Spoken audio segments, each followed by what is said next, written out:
ভাই, গত 3 সপ্তাহ ধরে আমার বাইক গ্যারেজে পড়ে আছে, কারণ এখন জ্বালানি নাই। পাম্পে গেলে লম্বা লাইন আর অনেক সময় খালি হাতে ফিরতে হয়। আজকে আমি কথা বলবো এই সংকট আসলে কতটা মারাত্মক, বাইকারদের কি হচ্ছে আর সামনে কি হতে পারে। দেখতে থাকো। দেখো, বাংলাদেশে এখন জ্বালানি সংকট কতটা খারাপ। পাম্পগুলোতে অকটেন পেট্রোল পাওয়া যাচ্ছে না ঠিকমতো। সরকার বলছে 3 মাস পর্যন্ত বাইক কেনা বন্ধ রাখতে বলা হচ্ছে। আমি নিজে গেছিলাম গত সপ্তাহে, 1 ঘন্টা লাইনে দাঁড়িয়ে থেকে শেষে খালি হাতে ফিরতে হয়েছে।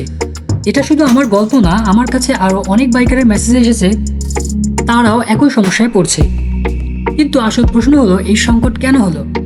আমি একটু রিসার্চ করলাম।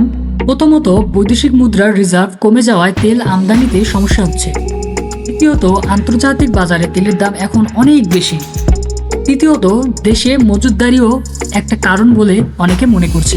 এখন যদি 3 মাস এইভাবে চলে, তাহলে আমাদের মতো বাইকারদের কি হবে? যারা ডেলিভারি দেয়, যারা রাইড শেয়ার করে, তাদের রোজগার বন্ধ হয়ে যাচ্ছে। এটা শুধু শখের বিষয় না, অনেকের জীবিকারও প্রশ্ন। এখন কথা হলো, এই সময়টা আমরা কি করব? আমি 5টা টিপস দিচ্ছি। 1 নম্বর, বাইক গ্যারেজে রাখলে মাসে একবার হলেও ইঞ্জিন স্টার্ট করো, নইলে ব্যাটারি ও ইঞ্জিনের সমস্যা হবে। 2 নম্বর, যদি অল্প তেল পাও, সেটা দিয়ে শুধু জরুরি কাজে বের হয়। 3 নম্বর, এই সময়টায় বাইকের সার্ভিসিং করিয়ে নাও, কারণ পরে জ্বালানি আসলে সবাই ছুটবে, সার্ভিস সেন্টারে ভিড় হবে।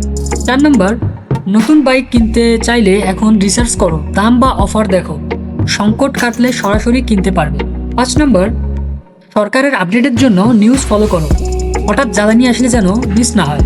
তো ভাই, এই সংকট একটু কঠিন সময়, কিন্তু এটা চিরকাল থাকবে না। আমরা বাইকাররা আছি, থাকবো। তোমার এলাকায় জ্বালানি পরিস্থিতি কেমন, কমেন্টে জানাও। আমি সবার অভিজ্ঞতা নিয়ে আরেকটা ভিডিও বানাবো। ভিডিওটা ভালো লাগলে লাইক দাও, শেয়ার করো। বিশেষ করে যে বাইকার বন্ধুরা এই সমস্যায় আছে, তাদের পাঠাও।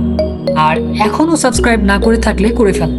জ্বালানি আসলে আমি আবার রাস্তায় নামবো, অনেক ভিডিও আসছে।